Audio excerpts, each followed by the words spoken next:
সীমান্তবর্তী অঞ্চলগুলির পরিস্থিতি পর্যালোচনা করতে এবং পাক গোলাবর্ষণে ক্ষতিগ্রস্ত পরিবারগুলির সাথে দেখা করতে আজ পুঞ্চ সেক্টরে পৌঁছালেন কেন্দ্রীয় স্বরাষ্ট্রমন্ত্রী অমিত শাহ।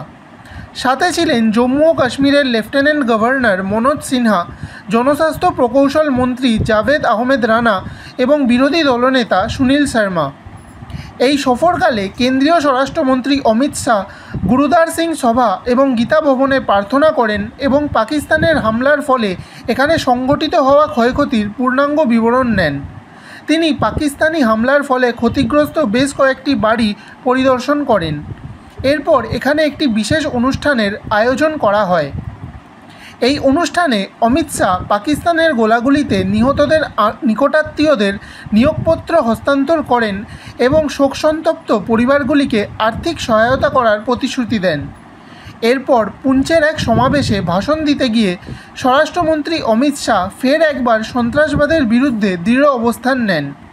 তিনি বলেন, সন্ত্রাসবাদের ক্ষেত্রে আমাদের অবস্থান স্পষ্ট। সন্ত্রাসবাদের প্রতি আমাদের জিরো টলারেন্স নীতি বজায় থাকবে। আমরা প্রতিটি নাগরিকের জন্য শান্তি ও নিরাপত্তা নিশ্চিত করতে প্রতিশ্রুতিবদ্ধ। একটি গুরুত্বপূর্ণ ঘোষণায় তিনি সীমান্তবর্তী অঞ্চলে পাকিস্তানের গোলাগুলির কারণে যাদের সম্পত্তি ক্ষতিগ্রস্ত হয়েছে তাদের জন্য একটি বিশেষ প্যাকেজ ঘোষণা করেন। তিনি বলেন, এই অযৌক্তিক আগ্রাসনে ক্ষতিগ্রস্ত হওয়া বাড়িঘর এবং সম্পত্তি পুনর্নির্মাণের জন্য কেন্দ্রীয় সরকার শীঘ্রই একটি ক্ষতিপূরণ প্যাকেজ ঘোষণা করবে।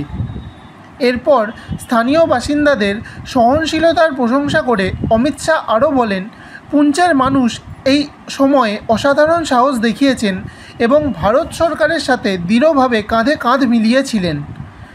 আপনাদের সাহস সমগ্র জাতির জন্য এক অনুপ্রেরণা। অমিত শাহের এই সফরকে সীমান্তবর্তী বাসিন্দাদের সাথে সংহতির ক্ষেত্রে একটি শক্তিশালী বার্তা এবং তাদের কল্যাণ ও নিরাপত্তার প্রতি কেন্দ্রীয় সরকারের দায়বদ্ধতা হিসাবে দেখা হচ্ছে। আরও খবরের আপডেট পেতে সাবস্ক্রাইব করুন আমাদের ইউটিউব চ্যানেলটি আর বেল আইকনে ক্লিক করুন নোটিফিকেশনস পেতে।